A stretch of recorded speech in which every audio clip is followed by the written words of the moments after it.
السلام علیکم ورحمۃ اللہ وبرکاتہ۔ محترم ناظرین، آج میں آپ حضرات کے سامنے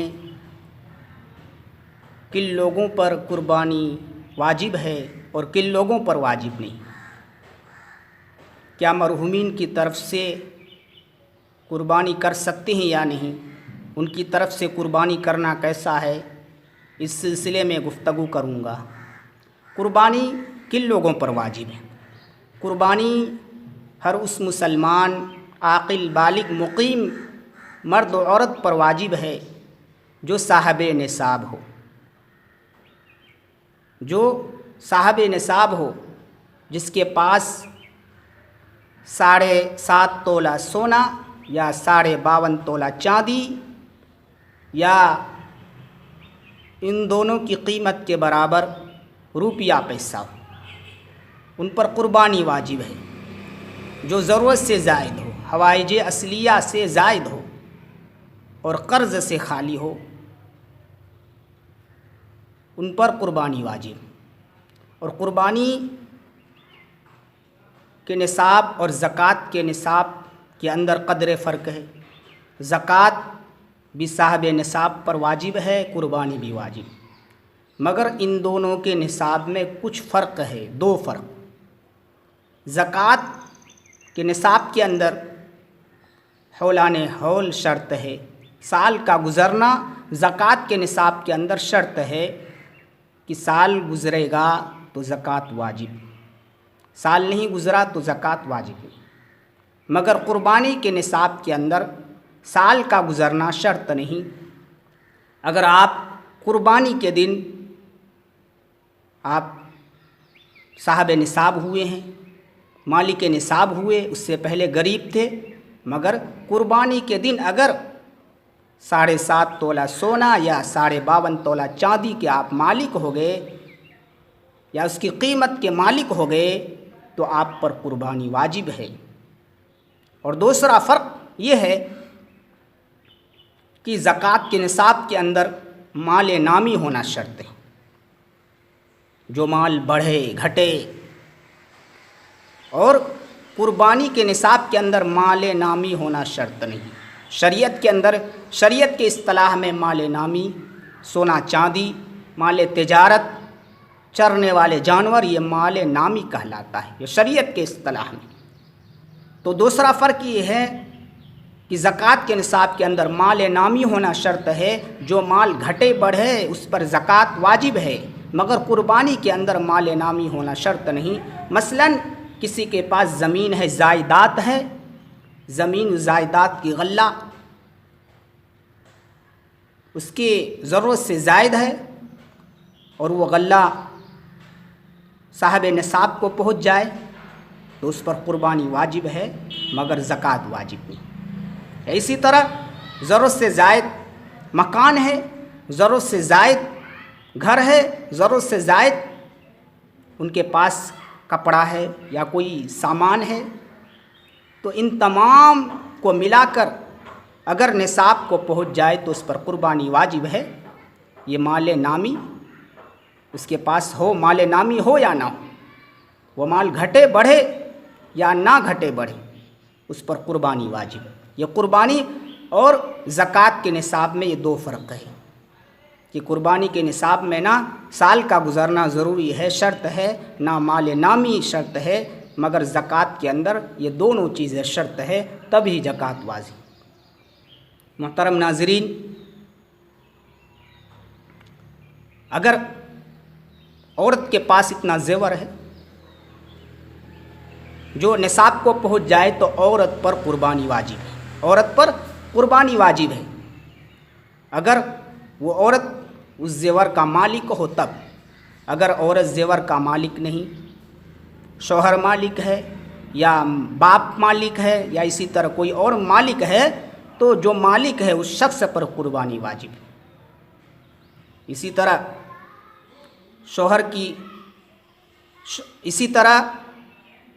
شوہر پر عورت کی طرف سے قربانی واجب نہیں، کہ اگر عورت صاحب نصاب ہے، پیسہ ہے، تو عورت اپنی طرف سے کرے، مگر شوہر پر عورت کی طرف سے قربانی ضروری نہیں، واجب نہیں۔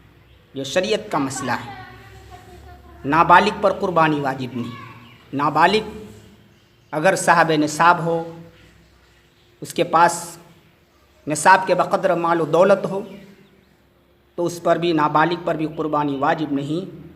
اس کا جو سرپرست ہے اس کی طرف سے قربانی نہ ادا کرے، اس پر واجب نہیں۔ اور قربانی ہر صاحب نصاب پر ہر سال واجب ہے، ہر صاحب نصاب پر ہر سال واجب ہے۔ جس کے گھر کے اندر جتنے بھی افراد صاحب نصاب ہو، مثلا کسی کا 3 لڑکا ہے، تینوں صاحب نصاب ہے، تو تینوں لڑکوں پر قربانی واجب ہے۔ بسا اوقات دیکھا گیا ہے کہ ایک سال اپنی طرف سے کرتے ہیں، دوسرے سال اپنی بیوی کی طرف سے کرتے ہیں، تیسرے سال اپنی اولاد کی طرف سے کرتے ہیں۔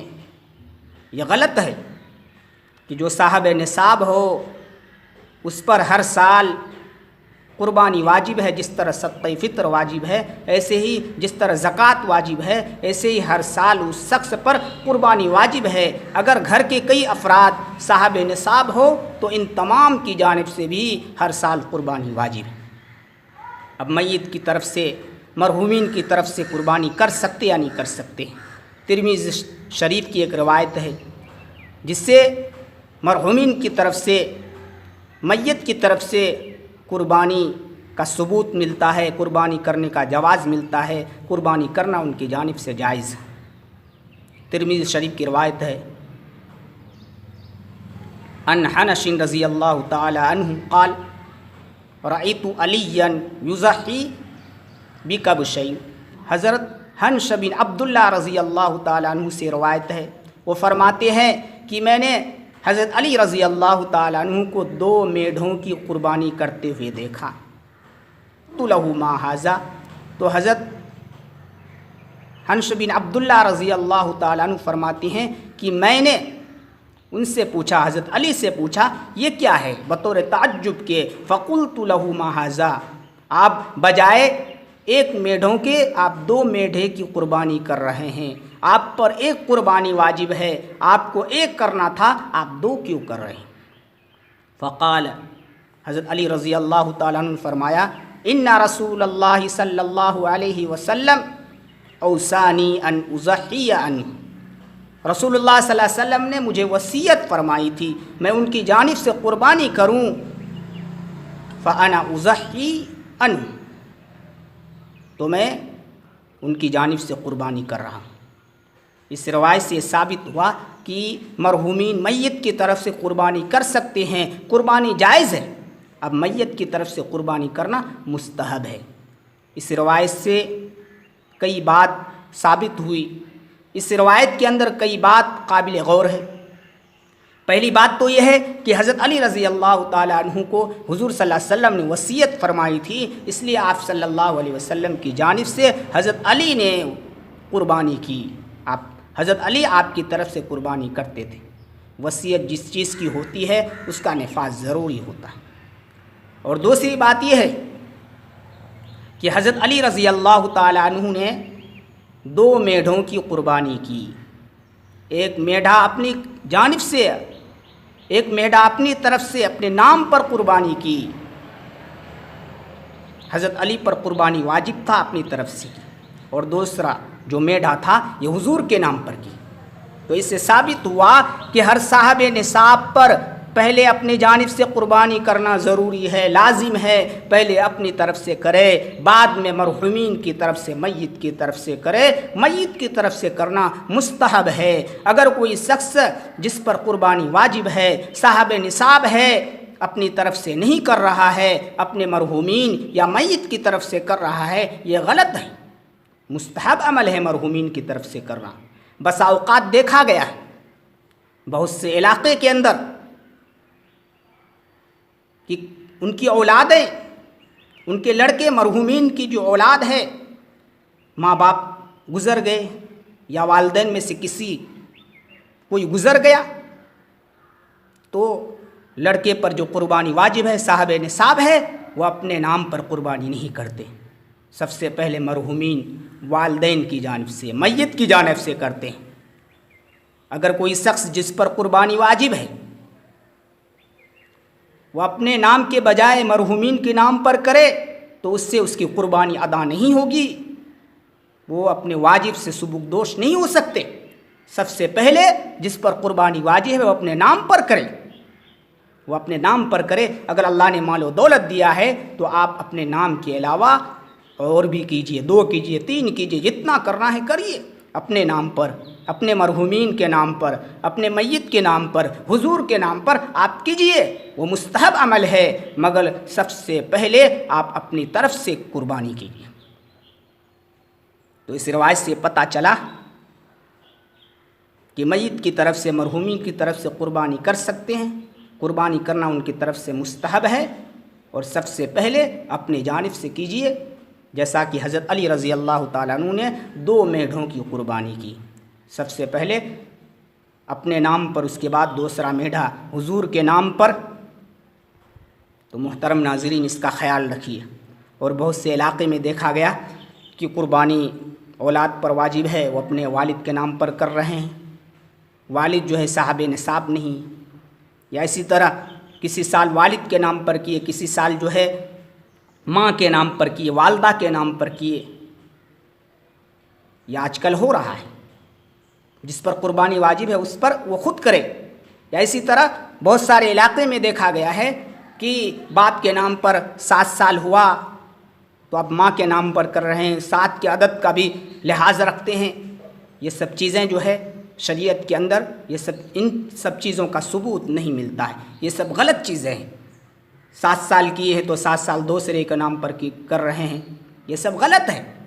قربانی اگر واجب ہر صاحب نصاب پر ہے تو ہر سال واجب ہے۔ 7 سال کی قید کا ذکر کرنا، 7 سال کی قید کو ملحوظ رکھنا، اس کا ثبوت شریعت سے نہیں ہے، یہ غلط چیز ہے، یہ غلط رسم و رواج ہے۔